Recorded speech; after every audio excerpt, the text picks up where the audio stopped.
There is a real dopamine release when we are on our phones, right? We like novelty. We like things that are interesting. We like the potential that the next video that I'm going to see might be funny and it might be lame. It's sort of like slots, right? Like we don't know what's going to happen next. And that novelty, that curiosity, it piques our interest. Hey guys, and welcome back to the Second Opinion Podcast, where we cut through all the noise so you can make your own decision. Today's episode, our common and shared bad habits. Yep, you might not want to admit it, but we all got them. We're going to be talking about common bad habits, phone addictions, vaping, and a list of others. We're joined today by my good friend Asano Nagelblatt, LCSW, PhD candidate, professor emeritus, and in private practice in Lakewood, New Jersey, to explore why these behaviors stick and what real changes can look like. Asano and I really dive deep into what you can do. This is an episode you do not want to miss. Hey guys, we're going to get you right back to today's episode, but first, I want to speak about our sponsor, Rite Care. Now, if this is your first time hearing about Rite Care, I'm honestly jealous. You will not forget about the first time you heard about Rite Care, and you most definitely will not forget about the first time you used them. Picture this. You or your kid wakes up with a fever, sore throat, anything. You're just feeling off. The last thing you want to do is sit in traffic, make your appointments, go make sure you're at your appointment on time, not late. You're surrounded by all the other sick people who are just going to be getting you sicker, and then you have to wait for the doctor to be ready. Hopefully no one's running late. Your other kid's going to be picked up from carpool. Your phone's ringing. You had work. That's where Rite Care comes in. Rite Care sends a trained medical assistant straight to your home. They connect with a licensed provider while they are by you over video. They run all the necessary tests. They show up with their entire bag. We're going to go into it one time. They run all the tests that a regular doctor's office would be running. And they help to figure out what's going on with you. Most importantly, what you can do about it without leaving the comfort of your own home. They have service locations across New York, New Jersey. They offer the same day appointment, and they're open early mornings, late at night. It's a real life schedule that they're taking into account. They take all insurances and copays and are the same as a regular primary care visit. This is the same exact thing as going to a regular doctor. Rite Care partners with trusted medical centers, KMED Health, Ezra Medical Center. So if you or one of your kids need Rite Care, you can call, text, WhatsApp, or just book it online. And a friendly, Heimish medical assistant can be at your door within hours. Do yourself a favor, guys. Save the time, save the number, and most importantly, give them a call when you need. 732-292-5665. That's 732-292-5665. Because the next time someone in your house isn't feeling well, you'll be really glad you did. And now, back to our episode.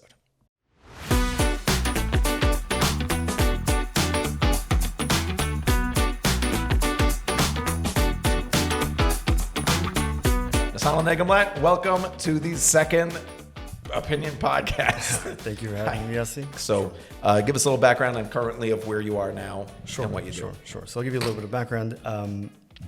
Like you said, I'm an LCSW, I have a private practice.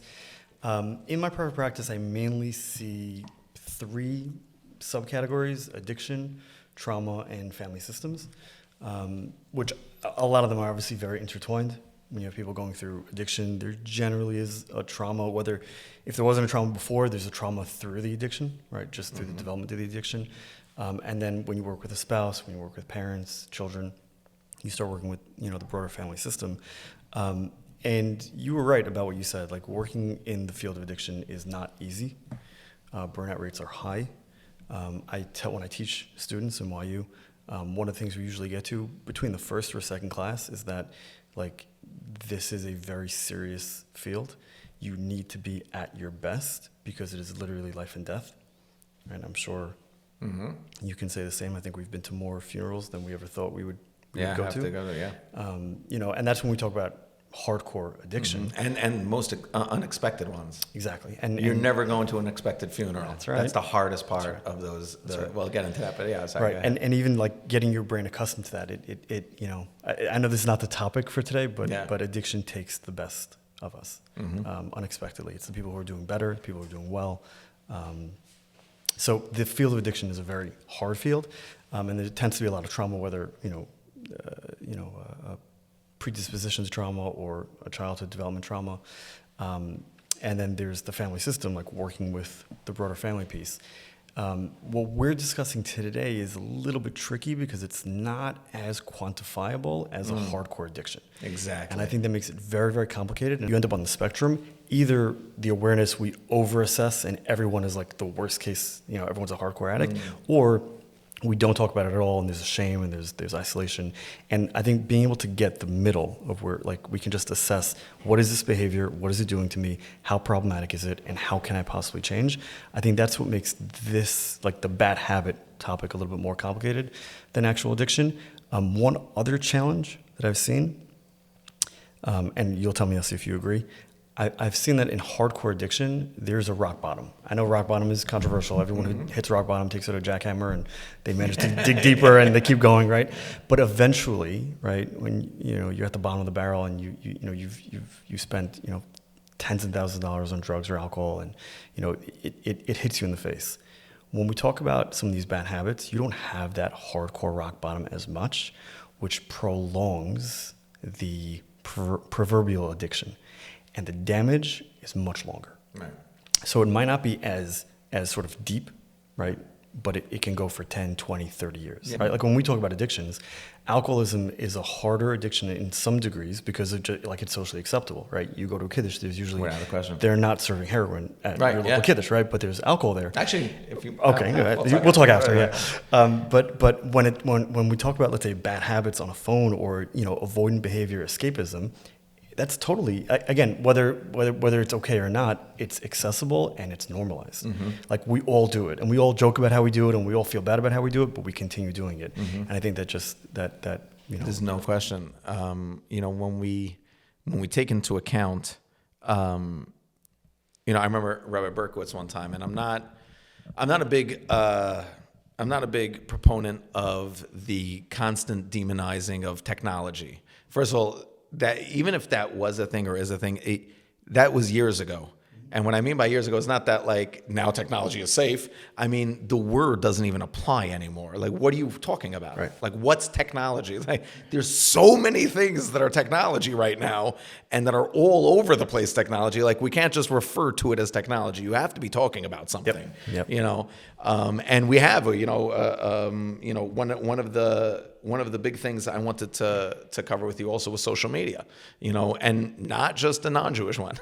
Yeah. There's a lot of things out there. So, but the general idea is, I remember my Rabbi Berkowitz was at one of these asifas, and they had they asked him to talk about technology, and everyone got up, and they were obviously talking about all these unclean things and stuff you could see online.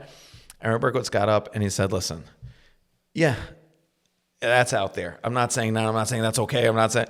He's like, "But if you want to know the deep crime over here that's happening, the amount of time, and I added to it, the amount of time and missed opportunity in life because it's not just, to me, and I feel for me it helps when I think about this. That's why I'm saying it for other people.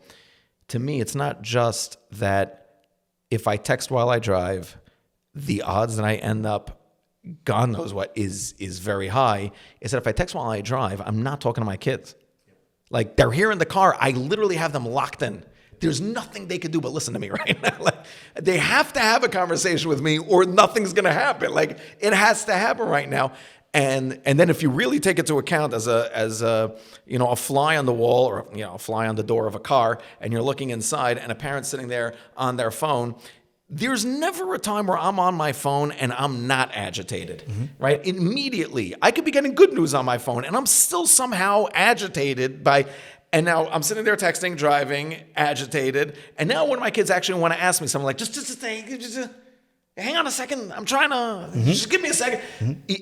So much of our life that we're missing because of these habits as well is very, very, very difficult. And not only are we missing so much of it, the people around us notice it, right? Oh, So yeah. the kids are noticing it, right? Like what it does to that relationship.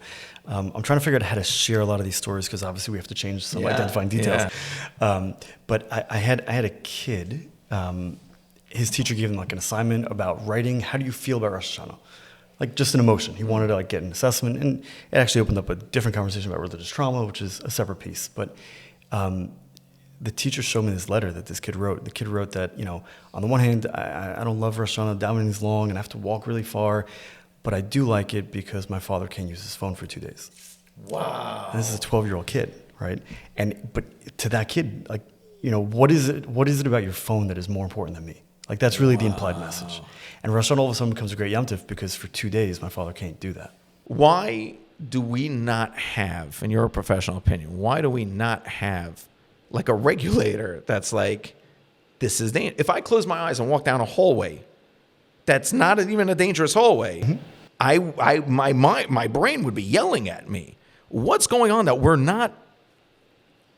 Good. So I think that's such an important question because you see, like, I think, there's a theory, humanistic theory. I don't know if you agree with this, but here's the theory. The human organism will not engage in a behavior that is 100% maladaptive. Okay. Do you agree or disagree? I can see why I have a question. Okay, go ahead. But I can see why I'm questioning it. Okay. But I don't know I disagree. You don't know if you disagree. I don't know. So and we can go through some examples and think of some more of the extreme examples. Let's take like hardcore addiction, right? Yeah.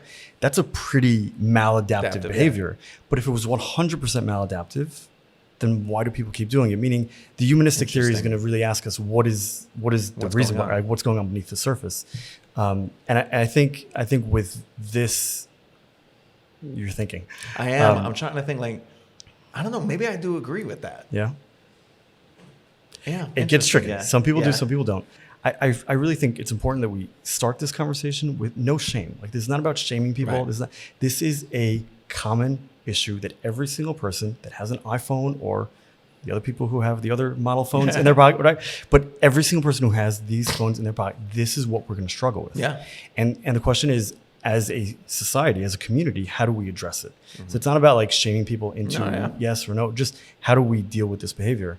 I think there are a couple of, For a lot of us, I was just thinking, for a lot of us, I was explaining this to someone, for a lot of us, it's like smoking in the 40s. People who started smoking in the early 1900s, doctors were smoking and everyone thought it was even a healthy thing sometimes and they continued. Like, it's not, I'm not making fun of you for smoking right now, but like, you got to realize that we discovered a whole bunch of stuff. Good. And you need to know about it. Good. So I think it's very similar to smoking. What I would add is this is not going to give you lung cancer, right? But it'll destroy your relationship with your children. Mm-hmm. It'll destroy your relationship with your spouse. It'll make you less effective at work. It'll increase your levels of anxiety. When I work with parents and they're having a harder time around bedtime or they're lashing out at their kids, it's usually because I'm distracted with something else. I want to get back to whatever it is on Instagram that I was looking at, and this kid's annoying me. Mm. And they lash out and they act in ways which, if you would take that away from them, they would never do that to begin with. Right. But so I think the subtle impact that, again, technology or phone use has on us, it's very hard to quantify, but I do think we need to start having honest conversations about what is at stake. Yeah. Make sense? Efficacy has to be the number one barometer.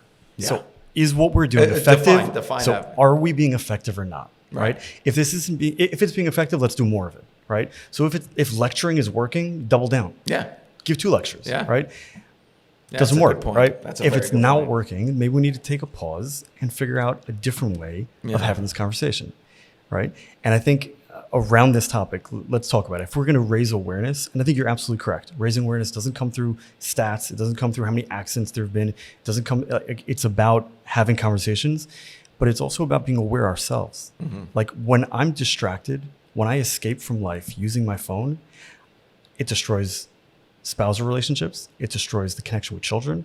And it destroys my connection with myself. Yeah. Like I'm not in tune with what's going on here. There you go. So forget about awareness in a zip code. Forget about awareness of like stats that are happening in a certain community. Like right now, if we're having this conversation, I'm going to assume one person is listening, right? If someone's listening to this, just ask yourself, what has this cost me? Right. How bad has this gotten for me? Yeah. And one of the things that like a tool, if you want to use a tool to help raise your awareness, we'll use like a screen time app on your phone. how much time do you spend on this app a week? Yeah. Like, It's no shame, just it's do scary. it. It's scary. It's But if you scary. look at it, and I've had clients who I have a client who keeps Shabbos, who has a full-time job, who has kids, and he would spend upwards of 30 to 40 hours a week on a phone, on a specific full-time app. job. That's a full-time job, right? Now, he has it on the background, he's listening, but like, think about what you would do with 30 extra hours in Hours your a week, week, yeah. right? Like that, there's no amount of money people would pay to get 30 extra hours a week. Yeah. You know, so just being able to raise the awareness of how bad, like how much am I using it? But also in the harder question, and this is why we don't love having the question, because it's easier to deny. But what is this costing me? Yeah. When I do something that I really don't want to do. Like, I really don't want. I have a million other things I need to get to. Work is calling. I could be making more money right now, but I got sucked into it and I went down a rabbit hole. When I'm done doing that, how do you think I feel? How do I feel about myself? I feel miserable. Yeah. I feel ashamed. I can't believe I did that thing again. Yeah. And what do we do with all that internal self-loathing and anger? We tend to project that onto other people. Oh, yeah. And this is when we come has to go home. somewhere. It has to go somewhere, because I'm not swallowing this The forever. famous line Right? we always used to say, Right. like, it's got to go somewhere. Right. So we end up projecting it on the people who are closest to us. And that's why we have a shorter fuse. Right. But it has to do with ourselves. Right? It's not just the fact that I'm distracted. It's that I'm upset at myself for doing the thing that I keep doing. And I don't know why I keep doing it. Like, how do I get out of this? And then I end up projecting a lot of that anger onto the people around me. And they suffer from it. So tell me if you agree or disagree with this. Go ahead. Loosely based off of Stormei Ravase Taiv, but as a general idea for this, I always try to also make an understanding of the positive side, not of phones or any of those things. Everyone knows, there's a million good things about having a phone. But the positive side of what this means, these habits. Okay. I think that I don't know if I made this line up or someone else made it. I'm not sure. But it's that pain is a difficult emotion to ignore. Joy, and you could say joy, peace, whatever, is a difficult emotion to allow. But it has to be allowed. In other words, we need to work on our self-esteem, but on me liking me. It's not natural. It's not our and people think that, like, and that's why everyone's just trying to get rid of their problems. Yep. If I could get rid of all my problems, I'd be happy. And these are apples and oranges. There's the part of your life that has issues to it, and then there's being happy. These are not connected. They are very, very much not connected, and that's why you'll see, I believe I see people who are actually have a very heavy, serious problem. God forbid, a deep disease or what do you call it, and they really don't know if they're going to be okay. They don't know if they're going to. They can access happiness a lot quicker because they gave up trying to solve the problem. They gave up trying to get rid of their problems. They're like, it's actually never gonna go. Good. So what I'm hearing you say is the opposite of fragmentation. Like, right. When we are fragmented, like, I have these problems and this is how I'm solving it. I'm not actually solving it. And then I just split myself. Right. We lose the ability to walk through the pain that we're going through, Right. to find that resilience, to find that strength, to find happiness in our problem, even if I can't get rid of the problem right now. There you go. Which I think really gets back to Yeah, a I previous think so, point, yeah. right? I think, and you see this a lot. And again, fragmentation, splitting, these are more extremes, but it's on a spectrum. People who tend to escape, people who tend to avoid, people who use their phones as an avoidance mechanism, they fragment themselves, not just from their loved ones, their kids, but from themselves. And then they don't end up dealing with their actual problems. Right. They just keep repeating this fragmented, Right. maladaptive coping mechanism, which I think is a different way, maybe like framing some of these problems as like, we're really trying to cope. We're trying to cope with life. I think every single person out there is trying to find a way to cope. Some of us find healthy coping mechanisms, and some of us find unhealthy. And I think every single person, and this is also really important, especially in the addiction field, it's like we have this idea of like, we can only use like adaptive coping mechanisms. And like, we're human beings. Like, if you feel sad, yeah, you're probably gonna have an extra piece of cake, right? It's gonna be harder for you to get out of bed the next day, right? Like maladaptive coping mechanisms are part of what we do. The question is, how much of what we do is maladaptive? We're trying to fix an underlying issue, and we end up using these maladaptive coping mechanisms to fix them. And the one thing that I found about every maladaptive coping mechanism is they work phenomenally well in the short term. Right. There's nothing that works better than a maladaptive coping mechanism. Very strong. The problem is they will kill you in the long term. Yeah. right? So think about like anxiety. If I have a cup of alcohol, there's nothing that is going to work better for my anxiety than that cup of alcohol. Right. Now, I can sit down and do what my therapist told me to do. I can journal, I can meditate, I can do some CBT exercises. That is much harder to do. I can exercise, right? And it's not a short-term effect. And it's not short, right? Like exercise is going to take me a while until I see that result. Right. But if I do it, I'll be better off in the long term. That's really the trap of maladaptive coping mechanisms. We found a thing that helps us in the short term phenomenally well, and we can't get off of that we can't get off of the, sort of that rat wheel of continuously using. Right. And our subconscious mind, our habits, our brains, much to our dismay, sort of love it when that relief happens. It's like, just do that thing again. Why don't you just go do that thing again? That was great. Good. So can we do 4 different categories? Like, I just want to be able to like, sort of outline, like have a little bit of an outline. I think, and I don't know if I don't know if you'll agree with this, but one of the primary aspects of addiction in general, or patterns that become habitual, is associations. Like just the association, right? No, I definitely agree addiction, with we talk about people, places, and things, right? That's number one. So if anybody is struggling with a bad habit of their phone, where they're using it to escape or avoid, one of the things we want to start with is, when do I use it more? Like, what are the associations that I have, right? Is it when I come home after a long day at work? Is it when my kids are acting up? Is it when I'm around certain people? Like, what are the triggers that I have, the association triggers? Because whatever it is we want to work on, the association is going to be the hardest part to get past. One of the beauties of sending people to rehab is that you get to take them out of their environment, so they don't have those triggers, right? They don't drive down the same street. They don't meet the same friends. And they get 30, 60, 90 days of peace. It's interesting, yeah. But here, does that make sense? It makes sense. I've never, obviously, people, places, things, right? Right. Triggers, stay away from that. It's like, until you just said that, it was always a prerequisite, sign here so we could get started sort of thing. Yep. But I never gave it enough, that you're 100% right. I never gave it enough focus. Even in my own life, with my own bad habits around, I never gave it enough focus within itself to allow that part, like you just said. That's really, really interesting. Yeah. So just on the association piece, like, I'll have clients I work with who will say, and I think also when we talk about a bad habit that's very pervasive, we want to start small. We want to be deliberate. We want to prepare ourselves. Like, it might go well, might not go well. We'll recalibrate. But I have one client who has a negative habit using his phone, and he decided that in this area I won't use the phone, because this was the area where I was the most, like, I had the biggest predisposition to use it. I had the highest association with, whenever I'm here, I use the phone. And he started there, and it made a marked difference on his life, right? It's like, for some people, it'll be like not bringing my phone into bed. Like, maybe I can still use it other times, but if I don't bring it into bed, guess what happens? I've seen this with clients. They don't bring their phone into bed. They have a very hard time falling asleep in the beginning, because these are the clients who, they can't quiet themselves. They can't sit with themselves sometimes. So the noise, or I get to watch something, I get to look at something that distracts me, and then I hope my body just like shuts down eventually and I fall asleep. So in the beginning, they have a harder time falling asleep. But once they get past that, the quality of sleep improves, because they're not waking up and I've seen this with clients who go to sleep with their phone. They'll wake up randomly and they're checking their phone. You know, especially, I don't want to get into like the news cycle of it, but after October 7th, I had so many clients who were like waking up at 2 a.m., not on purpose, but they would wake up and they'd immediately be checking Israeli news, right? Checking the news, checking the phone, checking Twitter, right? Just being on. The second he got rid of it, all of a sudden he was able to, one, sit with himself a little bit and actually fall asleep. So get through that process. But then two, his sleep quality actually improved. Wow. Right? So just being aware of the associations, where am I at most triggered to using it? And if we can push back a little bit on some of the associations, I think that's one place to start. But again, there's still like 3 other levels to the addiction development. But does that make sense? No, without a question, that makes sense. Yeah. Okay. The second, I think, is dopamine.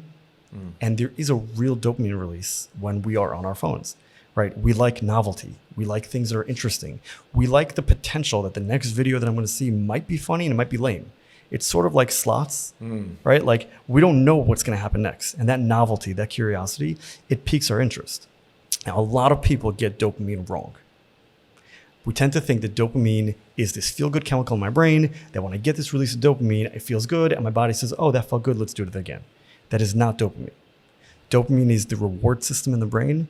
It is literally a neurochemical in your brain that is designed to help you do things that are good for you. So every time you do something that is good for you, like let's say you eat or let's say you exercise, you will get a natural release of dopamine, not because your body likes working out or likes the food. It's your body wants you to remember, hey, that was good, do that again. So it encourages behavior. When we talk about hardcore addiction, alcohol, heroin, drugs, right? They subvert the dopamine receptors in the brain and they artificially produce dopamine. And that's where your brain could sort of get like hijacked. Like they hijack the reward system of your brain. When we talk about phone use, the phone use is not hijacking your brain, but there is a dopamine where like, hey, that was interesting. I like that. That was funny.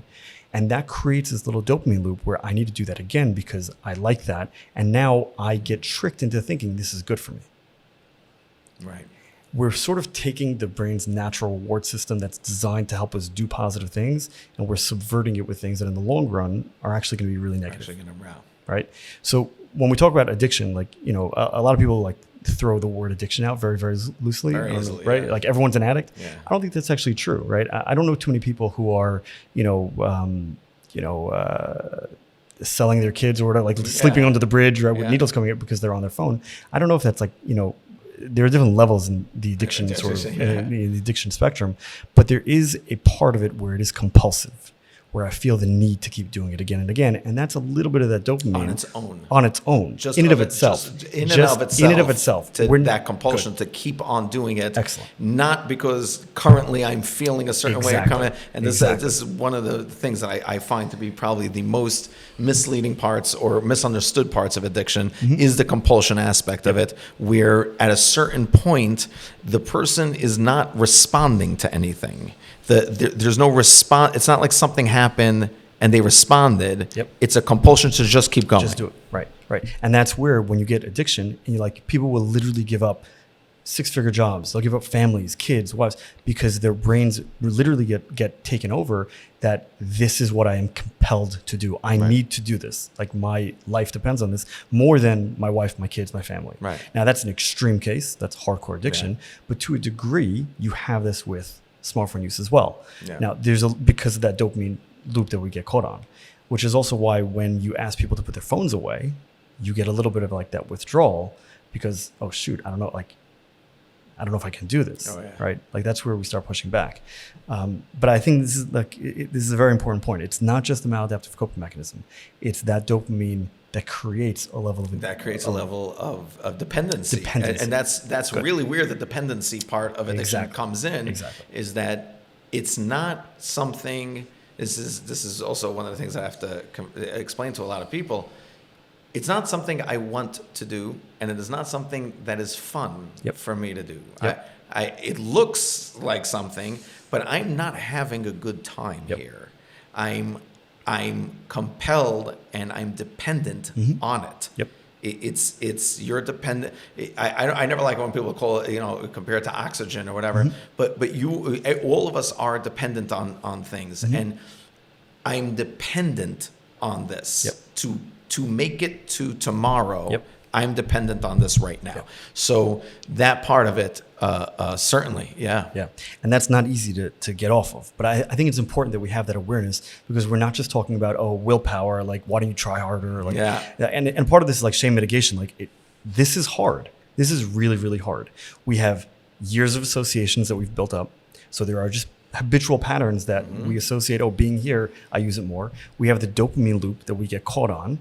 And then the hardest part is when there's a dopamine loop and there's a maladaptive coping mechanism. So my phone helps me deal with fill in the blank. What is distracting on the phone help you deal with? For some people, it's anxiety. For some people, it's trauma. For some people, it's depression. For some people, it's this existential anxiety. Like, what am I doing with my life? It is so much easier to go on a TikTok run for 4 hours, right? And for everyone who's thinking right now, like, but I don't have anxiety. I don't have being alone. If you can't be alone, no one can sit in a room with nothing for 8 hours. Okay, right.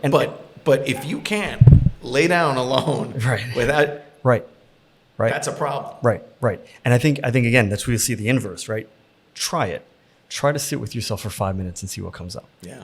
And if you have a hard time, well, maybe there's something there that we're avoiding. Yeah. To your point, if there's people out there saying they don't have anxiety, I don't know anyone alive who doesn't have anxiety. Like, anxiety is ingrained in who we are as people. Now, forget about the culture that we live in and it's, societal, right? Yeah. It's riddled with anxiety. Whether it's, just imagine the things that a 12-year-old kid today is exposed to, just in terms of news, what he sees on the news, compared to what a 12-year-old kid was exposed to 40 years ago, right? Like, they're seeing things, they're watching dictators getting snatched out of their bed and at 1 a.m. right, and just just unbelievable things that people are sort of exposed to. So it creates we all have a level of anxiety. The question is, what is it that we're trying to hide? What is it that we're trying to deal with? And that's where this becomes the hardest. When we have the associations, we have the dopamine loop, and this is actually helping me. Right. We're going to take a quick break to discuss our sponsor. Today's episode is sponsored by KMED, a patient-centered medical center built on a simple belief: healthcare should feel connected, not complicated. KMED brings primary care, urgent care, pediatrics, women's health, behavioral health, any specialty really.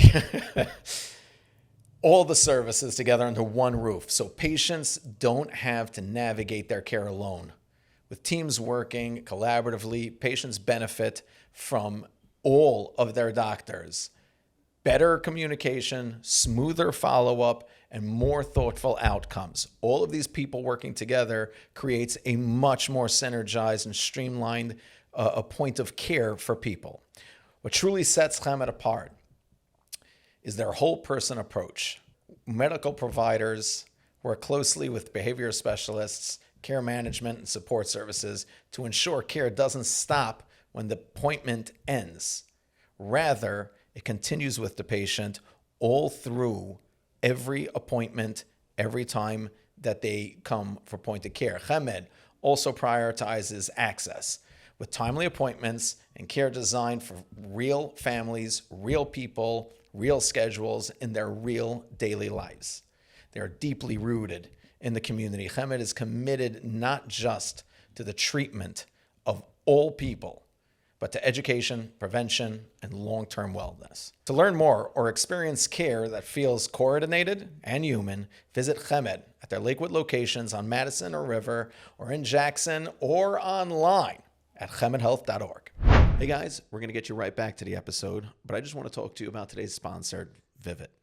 If you ever stood in front of your vitamin cabinet and wondered, am I even taking the right thing? This happens to me all the time. I'm constantly going through my vitamins, through my supplements, and saying, does any of this apply to me? Are you dealing with low energy, allergies, sleep issues, or just feeling not yourself? It can get confusing. For me, and a lot of people I know. And that is exactly where Vivit exists. They're not a brand pushing one product specifically. You're going to hear all over the place one green juice or one vitamin being sold.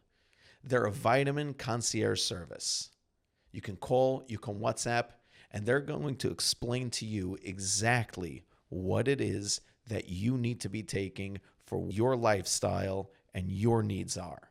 They're going to guide you through, take away all the confusion between brands, dosages, what makes sense for you to take, what you don't need to be taking. You want someone to review what's already in your cabinet, they can do that for you too. Even if you're not placing an order, just reach out. They're there to help. You'll be greeted by a super friendly team that actually listens. Their service is efficient, responsive, and easy. And they constantly run exciting specials on their platform. And when you first connect with them, you receive a very exciting welcome package filled with valuable and useful items that make the experience even better. Call, text, or WhatsApp 845-388-1599. That's 845-388-1599.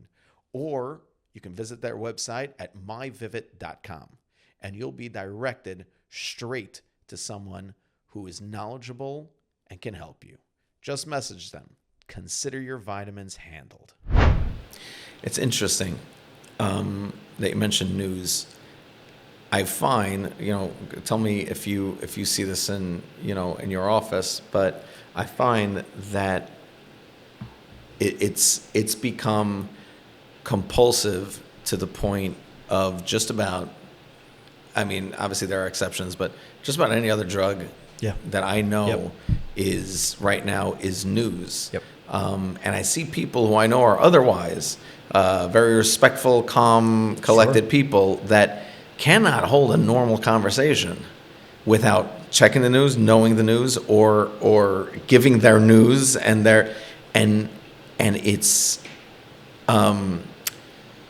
it's very scary. What do you think it's about? If I'm going to flip this for a second, what do you think that's about? So I think it becomes I think it's two things. Okay. But I think it goes one thing mainly, which is an aspect of the dopamine rush of false control. Very good.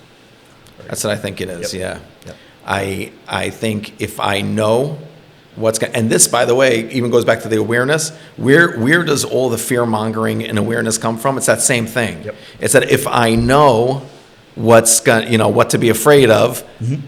That sentence, by the way, doesn't even have a logical ending. Yep. If you know what to be afraid of, then what? Oh, then I'll know to avoid it. You think other people didn't know about it? You think someone who fell to addiction didn't know that alcohol was addictive? Like, what do you think happened here? I think you're spot on with the control. It's not about practically if it'll actually help us. It's about feeling. Right. I feel like I'm more, like if I know what's going on, I think I feel better. Yeah. Which, again, ironically, actually makes us more anxious. Right. Not to go back to this, but take October 7th for a second. There were people after October 7th who were just like compulsively looking at the news. Because maybe if I know more of what's going on, I can somehow compartmentalize it. I can wrap my head around it. I can make sense of it. I can feel safer. And guess what? The people who watched every single one of those videos did not feel safer. Their anxiety went through the roof, right? So we tend to think that by knowing more, we're going to feel more in control. It becomes a very, very dangerous loop. It's a very good example because this did happen to me where right after October 7th, I was standing with a group of people and we were all talking about it, and I had mentioned that I didn't want to watch and I didn't watch the things, and this one person got almost violently upset and was yelling at me like, you need to, like, they had it on their phone and they're shoving it in my face. This completely, by the way, socially, and this person would never have done this with any other anything. Like, I can't imagine anything that this specific person would, shoving it in my face and like, you have to see it. You have to. I'm like, why? Just you give me any logic here to why. They're like, because you have to know. I'm like, clearly the conversation is I know. Right. Right? Right. Yep. And I know how bad it was, and that's why I don't want to see it. And the person could not wrap their head around what I was saying. And that's when, and that's the reason I'm bringing it up, that's when I always had a thing about the news and people being addicted. That's when I realized, I'm like, oh, wait a second, I don't think it's any different though. Like, I was always like, people are addicted to it, but they're addicted to it by way of a certain lower level of escape or a certain lower level of, and then when this happened, I started like looking around and seeing people, and I'm like, oh no, I think this is full blown. I know that look. I know that look in that eye of, you need to let me out of this room right now because I have to go somewhere. And like tonight, you're like, I know what you're doing. I know where you're going. Like, no, I have to go see my brother for a minute. I need to talk to my brother. And you're like, and I'm not making fun of the people I've worked with. Like, it's one of the saddest parts of watching someone in withdrawal is them scramble and desperately beg you to. It till today, I don't know how many hundreds of times it's been. It breaks my heart every single time. But I saw that face, and the same pupils dilate, the same everything. I was like, oh my gosh, this is. I just never thought I would say that this is about Fox News. Yeah, like I never thought I'd say this is based in CNN. Good, this is good, good. And again, like we're talking right now, it's not about necessarily Fox News, right, CNN. Right. It's about the underlying piece of like, I need to feel like I'm in control. Right. And that's what I'm saying. Like, I think if we go backwards. Excellent. In that moment, you work backwards. What's going on? Yep. Like, and this, by the way, is something that pre-therapy you can be doing for yourself. This isn't needing to be on the couch for this to happen. What is going on for me right now? And this is really applicable in any extreme emotion that you're experiencing, what is this going on? And by the way, positive emotion as well. Sure. If you're elated and really happy about something and really excited, if you were to sit, or someone was to sit and think to themselves, why am I so happy about this? You would get to some beautiful places. I'm very happy I got this promotion because it's going to make me earn more money. And why? So that I can show off to my neighbors. Like, I hope not, because that's why I've been trying to do this. And then you get to a deeper place, like, no, I could provide for my children better and give them better lives and give them, and you double down on your joy right now. You're proud of yourself now, and the same thing with a negative emotion. Not that you feel worse, but that you get more MS out of it. That if you look at a negative emotion, you say, where did this just stem? How do I react? Like, second someone says, I'm like all of a sudden, this thing happens, and I track it back. I'm like, oh, I feel very unsafe. Yeah. I need to feel safe, and I'm using this to feel safe. And if we were able to take a step out of our lives and look at it happen, we would see it happen, and we would go to ourselves and be like, you're safe. Yep. Like, you don't need this thing. As a matter of fact, this thing is what's making you feel unsafe. Like, yeah. I think that's a very, very fair point. The number one thing we need to be able to do what you're describing is the awareness. Like, we need to be able to sit with it. But if I'm on my phone constantly, and by the way, I think we also have to, the context here is important. We all live incredibly hectic lives. Everyone, kids, jobs, families, simplest running, and even if you took the phone away, we'd be very distracted just with so many things that are going on.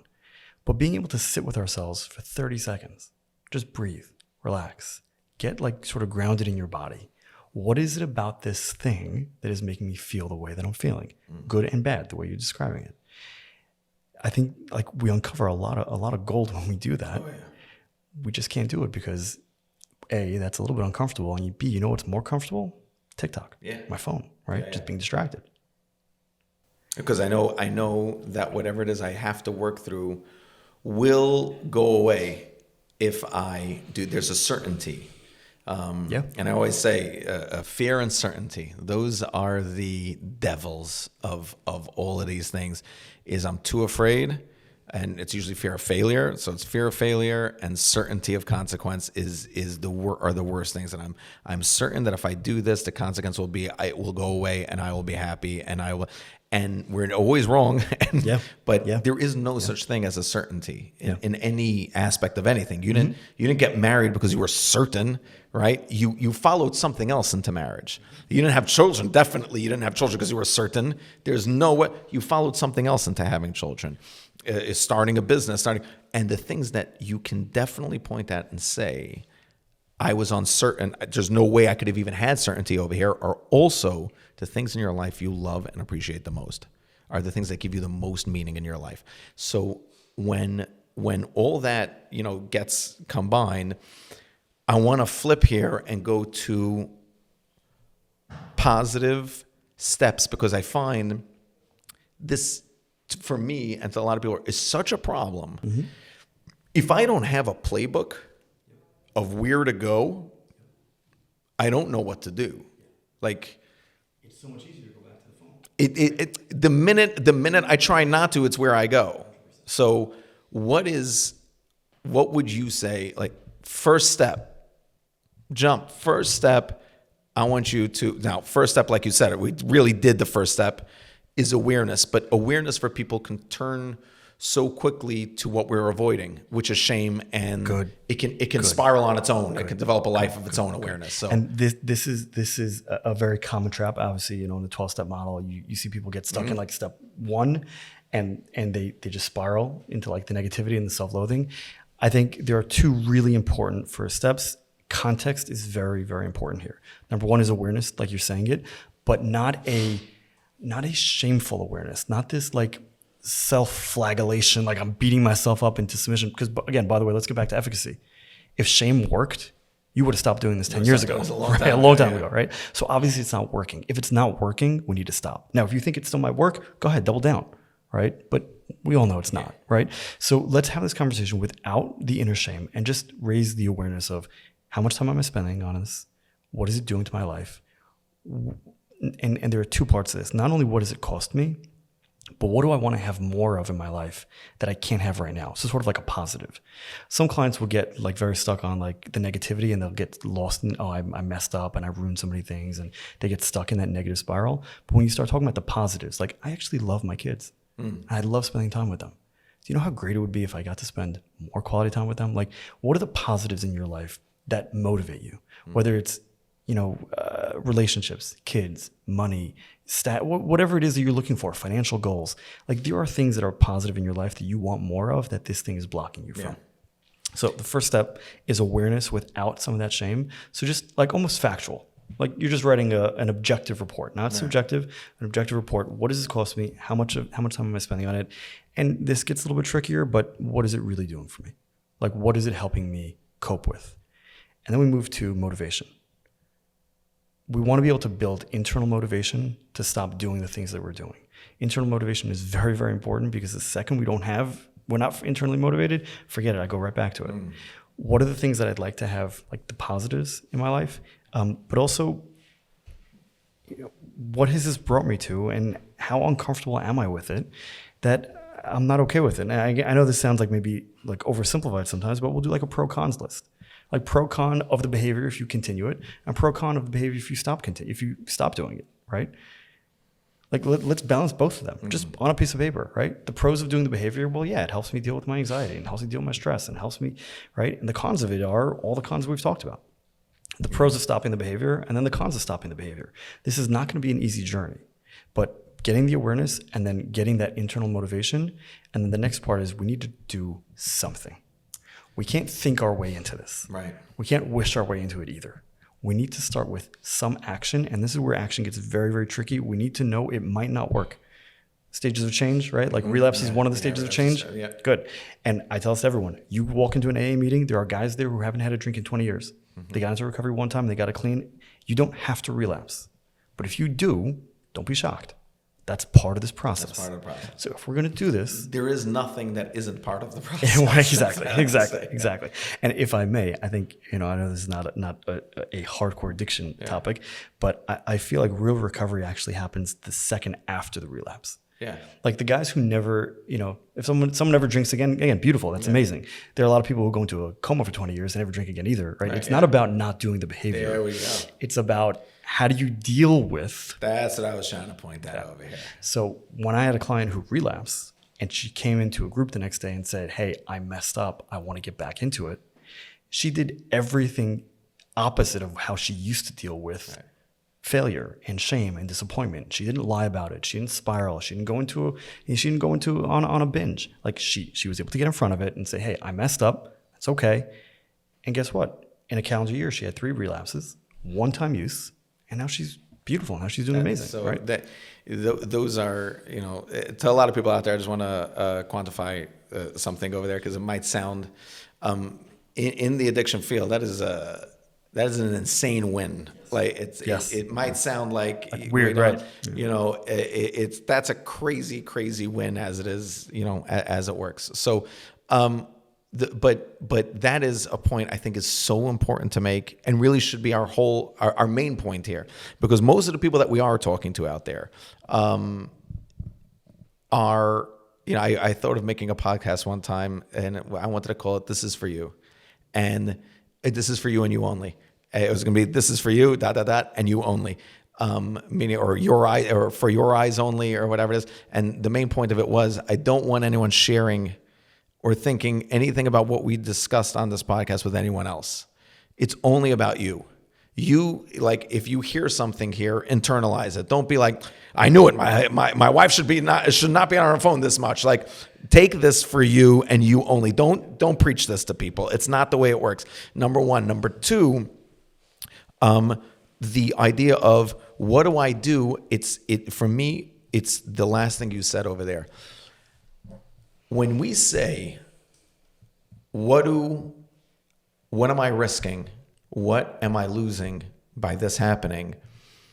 A lot of times I feel I get people to a place, I get myself to a place where I realize that's the problem. I'm not losing enough because of this. And it's not because it's safe. Nope. It's because there's nothing, I don't have enough to lose.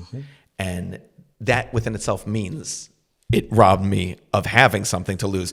But I need to start building that other side. I need to be big enough to have something to lose here.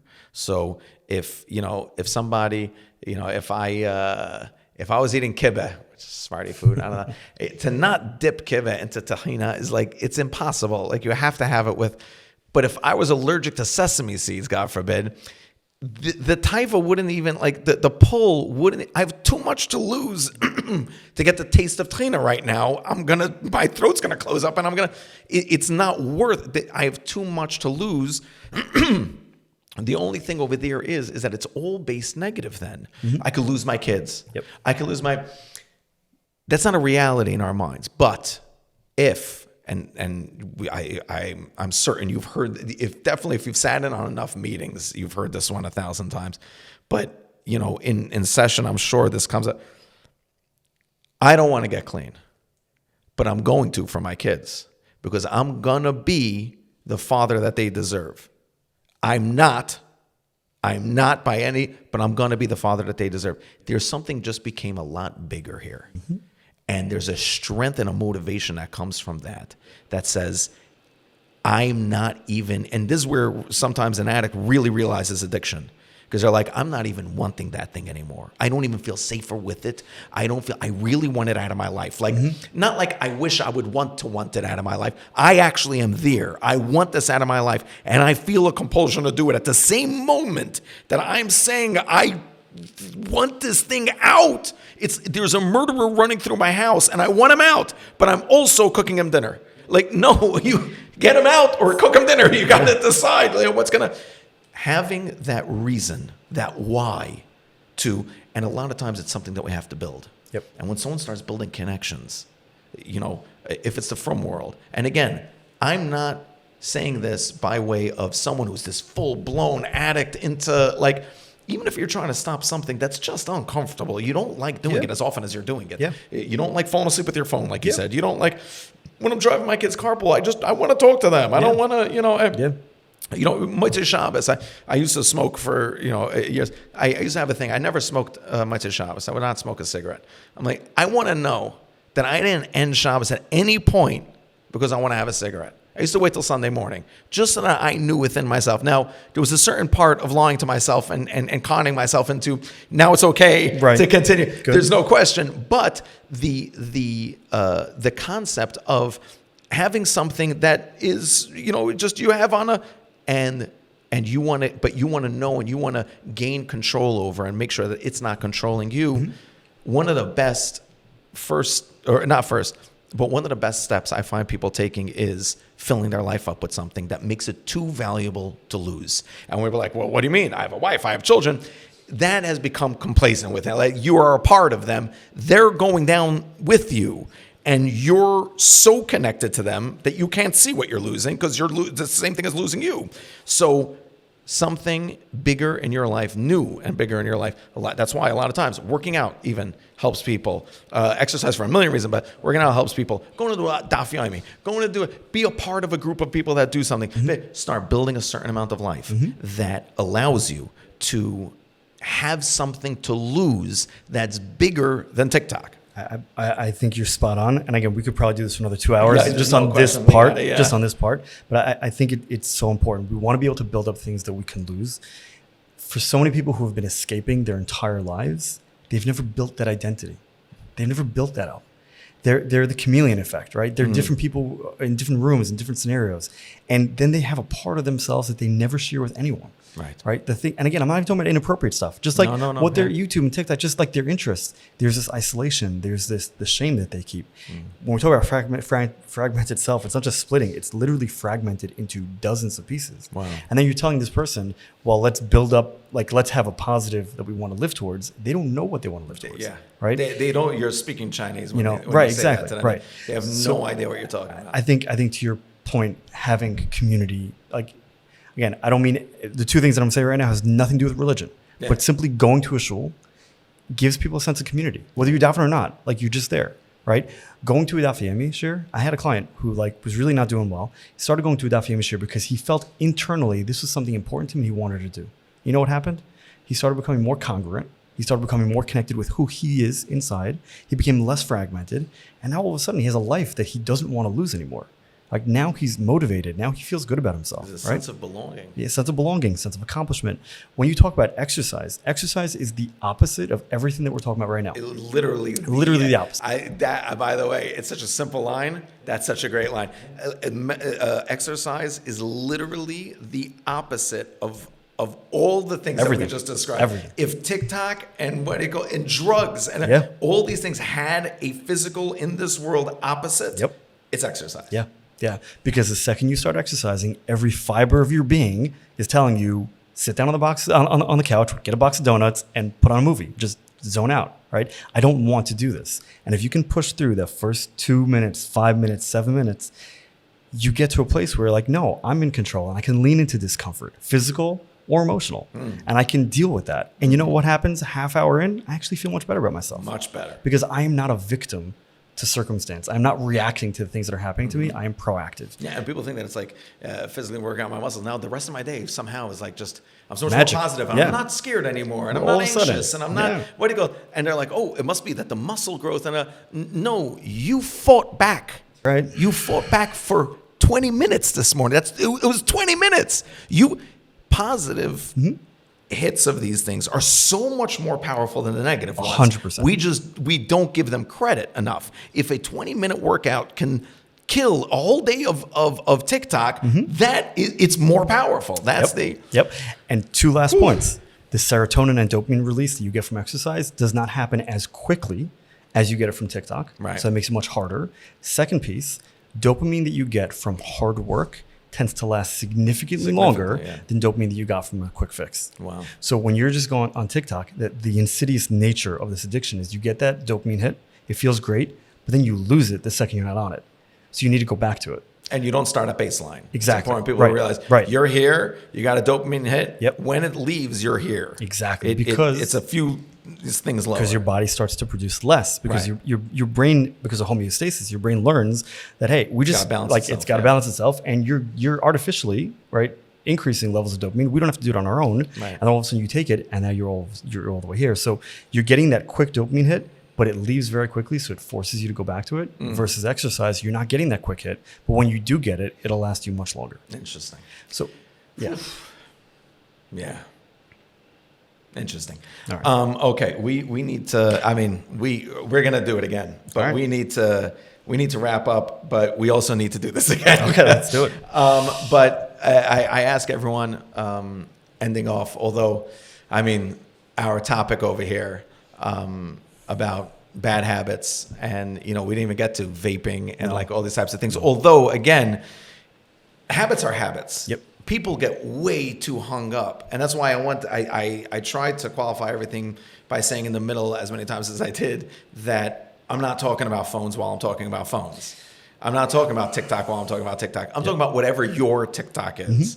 All these things, because we get very hung up on the manifestation of how we're feeling as opposed to, or what we're doing, as opposed to where it's coming from. So you'll have all these people, trying to picket sign against drinking, against vaping, against I'm like, your focus is so off. It's not, I'm not judging it.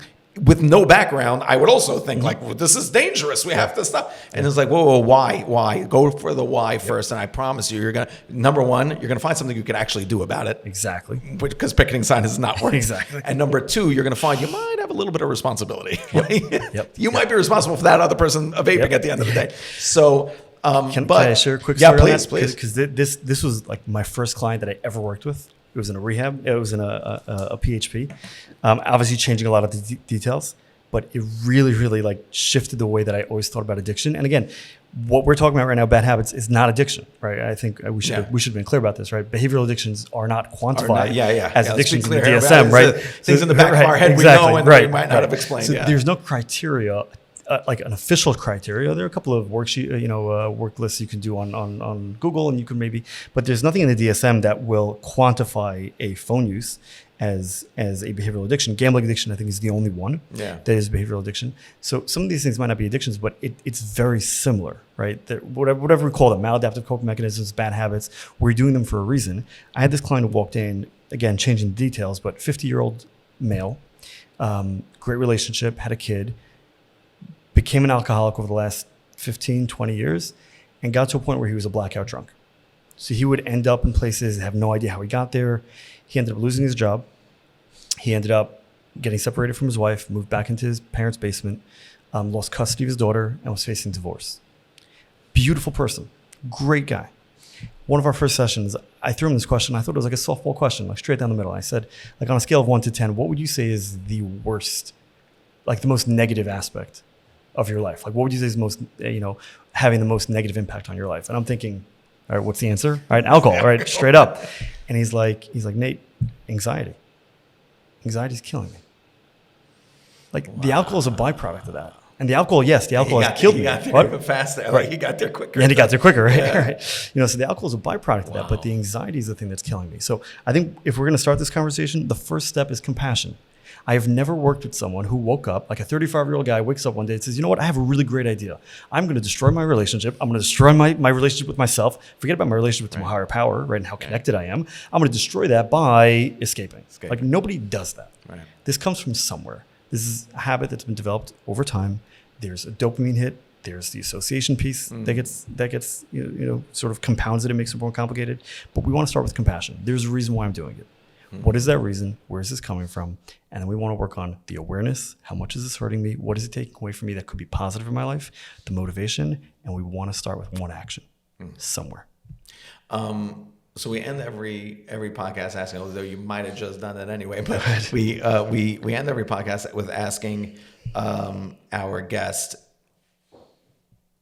within anyone's profession, within anybody's a wheelhouse of what they do. The example I always like to give is that you're at a kiddush and you're overhearing a bunch of people talk about, now already, like, because it's you, I know already from myself, like, but I'm asking you, so I'm going to stay out of this one. I'm going to try to not interject myself in here. You're at a kiddush and people are talking and their information is all over the place and their idea of that they have of what to do is all over the place. And you're like, I can't have this conversation again. I'm just not going to say anything to these people. That thing, what is it that you would love for people to know? And just, if you said it right now and sent it out there, everyone will immediately know it and start acting that way about it. Like they would have that information and it would be internalized within them. So two things. One, can I just tell you what's coming up for me with the question? Because I get this a lot. Like it's almost a little bit like the core of addiction that I see in a lot of clients. Like, what's the one thing that I can do that would like change things or fix things? And I think as human beings, we so badly want that. And I wish there was like one thing that everybody could know that would like, does that make sense? Yeah, no, for sure. I say that also. I mean, one thing that like you constantly hear, and when it does, it triggers you. I'll tell you. I think we sometimes conflate addiction and we start calling everything addiction, and it's a little bit of a disservice to the people who are struggling with hardcore addictions. Yep. Now, that does not mean that you don't have a habit that is destroying your life. And you know what? I think with some of my clients, I actually don't care what you call it. Call it whatever you want, right? You have this thing that is destroying you, that's taking time away from your life, from your kids, from your wife, from yourself, from your job. Maybe you are an addict, maybe you're not. I don't care. Like, we need to work on this thing. But sometimes we do conflate and like everybody's an addict, and it does people a disservice because, well, if everyone's an addict, then the only treatment for addiction is rehab, and I'm not going to rehab for TikTok, so I'm in trouble, right? It sort of feeds into this like defeatist mentality because like, I don't know if there are 12-step groups for TikTok. Yeah, not that I'm aware of, right? Could be. I don't know. I'm sure there are. But so I think sometimes when we conflate issues and we just start saying like everything's an addiction, it doesn't help us actually address it. It feeds into this white flag mentality where it's like, okay, whatever. Yeah. But I think we need to just shift how we view it. A little bit of compassion. There's a reason why we do the things we do. We're not crazy. We're not bad. We need to move more towards self-improvement. Like that's the model. I'd like to be a better person. Love it. How do we do that? I love that. All right. Makes sense. Nasano, thank you so much for being here. All right. And we're definitely going to have to continue our conversation. Right. Pleasure. But thank you so much for coming. And looking forward to having you again. Excellent. Thank you. Hey, guys. Thanks for joining us today. Thanks for watching the episode. Here at Second Opinion, we're always trying to have you be the one who makes the second opinion. I hope today's episode allowed you the information and access to that information enough to be able to decide for yourself. If you like today's episode, if it spoke to you and you want to see more, we got more.